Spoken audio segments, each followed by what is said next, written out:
এই আঁচনিটো আমি দুটা দিশত বিভক্ত কৰিছোঁ।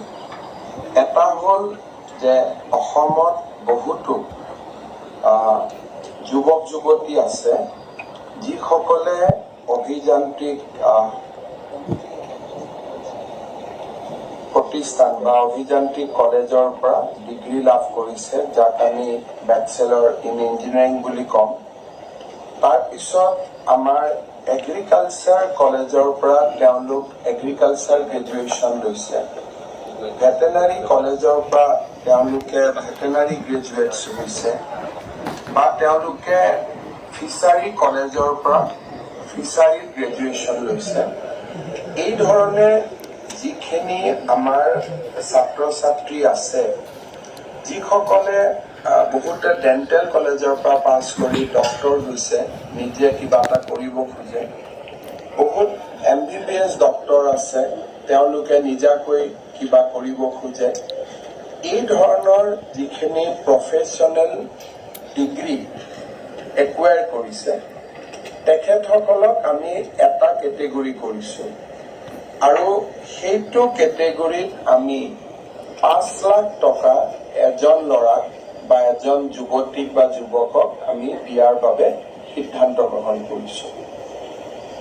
এই 5 লাখ টকা দুটা কিস্তিত দিয়া হ'ব।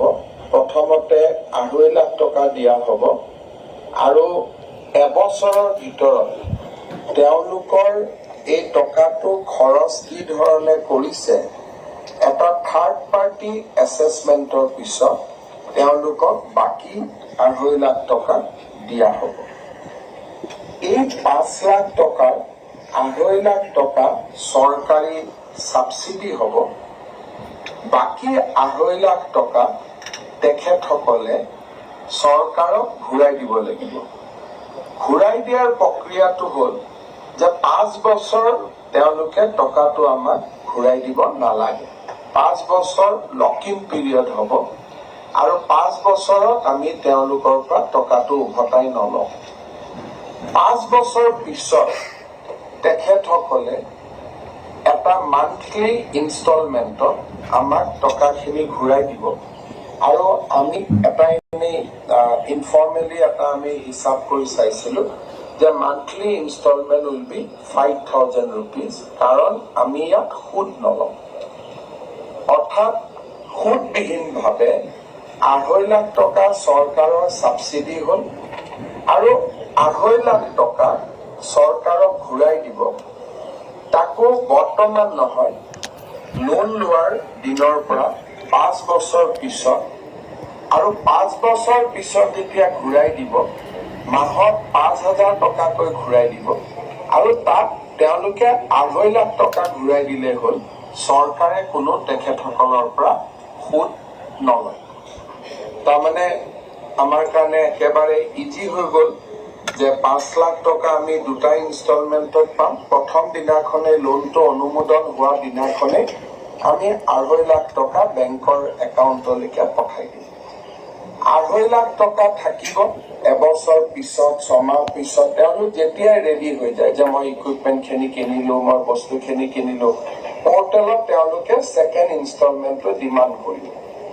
আৰু when they raise a demand যে yes now I am ready for the second instalment, আমাৰ মানুহে গৈ, আমি নাযাওঁ, হয়তো নেটফি যাব পাৰে, ইণ্ডিয়ান ইনষ্টিটিউট অফ এণ্টাৰপ্ৰেনিয়ৰশ্বিপ যাব পাৰে, কোনোবা থাৰ্ড পাৰ্টি 2খন জিলাৰ ভিতৰত আমি এটাকৈ থাৰ্ড পাৰ্টি দিম। তেওঁলোকে গৈ প্ৰতিষ্ঠানটো চাব, আৰু চাই পেলাই যদি তেওঁলোকে সন্তুষ্ট হয়, তেতিয়াহ'লে বাকী 2.5 লাখ টকা একাউণ্টত জমা দিব। আৰু 1 লাখ যি আমি সংখ্যা ৰাখিছোঁ, মাত্ৰ 5,000 ল'ৰাকহে আমি 5 লাখ টকা দিম। বাকী 95% অৰ্থাৎ টোটেল লোনৰ only 5% will be earmarked for category 1. বাকী 95% will go to the category 2. Category 2 again ইয়াতে আমাৰ দুটা কোৱালিফিকেশ্যন আমি ৰাখিছোঁ। যদি ST, SC, OBC হয়, তেওঁলোকে ক্লাছ 10লৈকে পঢ়িলে হ'ব। if they are ST, SC and OBC. কিন্তু যদি জেনারেল ক্যাটেগরি হয়, requirement will be metric pass. So these are the two requirements.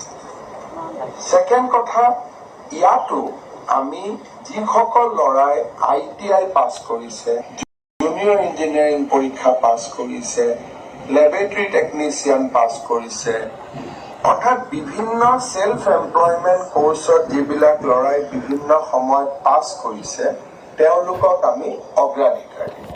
অৰ্থাৎ কোনোবা এজন লৰাই যদি ডিপ্লোমা ইন সিভিল ইঞ্জিনিয়াৰিং পাইছে, ডিপ্লোমা ইন মেকানিক্যাল ইঞ্জিনিয়াৰিং পাইছে, কোনোবা এজন লৰাই ITI পৰা ইলেক্ট্ৰিচিটি পঢ়ি আহিছে, তেওঁলোকক আমি ডেফিনেটলি উইদিন দ্য স্কিম আমি প্ৰিফাৰেন্স দিবৰ কাৰণে যত্ন কৰিম। আৰু বাকি যি যুৱক যুৱতী সকলোৱে আবেদন কৰিব পাৰিব, আমি সকলোকে সুবিধা দিম। ইয়াতো আমি 2 লাখ টকাকৈ দিম। 2 লাখ টকাৰ 1 লাখ টকা চৰকাৰে অনুদান হিচাপে দিব।